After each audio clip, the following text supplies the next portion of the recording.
Yes, and this is another example of me trying to get back to the fun I used to have, especially with this time with reflections on the floor surface with tiles, which I always think is a lot of fun to do. There's a raven there with an apple, a small one, and there's another raven somewhere in the picture. Don't know, maybe there's just one. Oh no, there's the raven. There he is. Eep. And the thing is, I had a dream in a completely different setting where I looked at an apple in a mirror and you only saw the mirror image of the apple and not the actual apple. So I woke up from that. I've had dreams like that often, you know, mysterious or weird dreams or what have you. And I always thought they were great material to try and work with. So, of course, I had to pose myself this challenge, a technical challenge again, to try and get the idea going of a reflection of something, and you're looking at the reflection, but the thing that's supposed to be reflected isn't there. And I kind of feel like it worked. Meh, it's not so bad. I can live with this. But there is no real personal life in this other than me, you know, goggling and okay, there's a naked woman in there, so if you like that type of thing, great. And the reflection of the woman in the tiles is not so bad, and all the rest of it.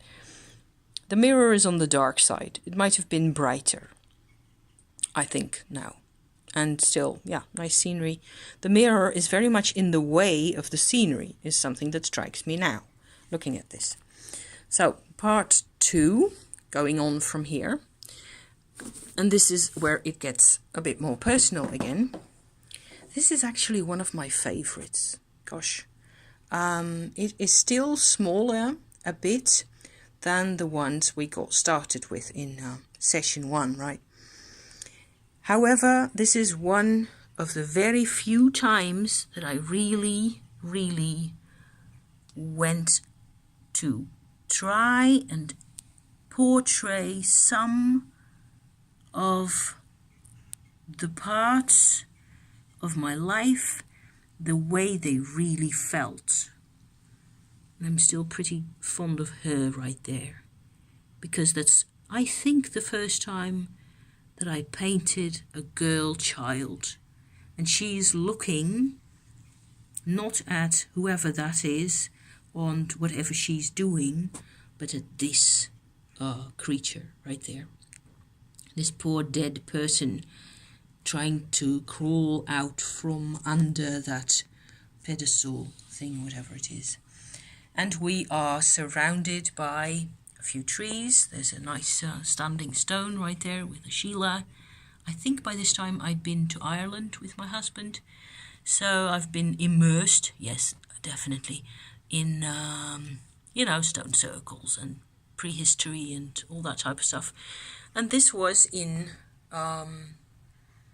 98, 99, 2000, round about there, where I made this. And one other thing, I've always painted that type of mountain.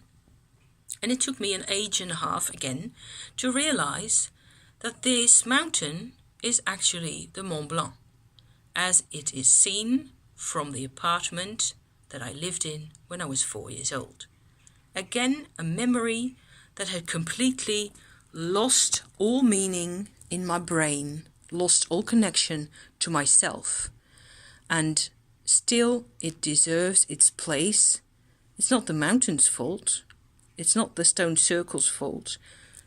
It's not my fault that this is how it went. And I'm still here to tell the tale. So that's nice. That's something, right? Okay, on to the final episode of this series.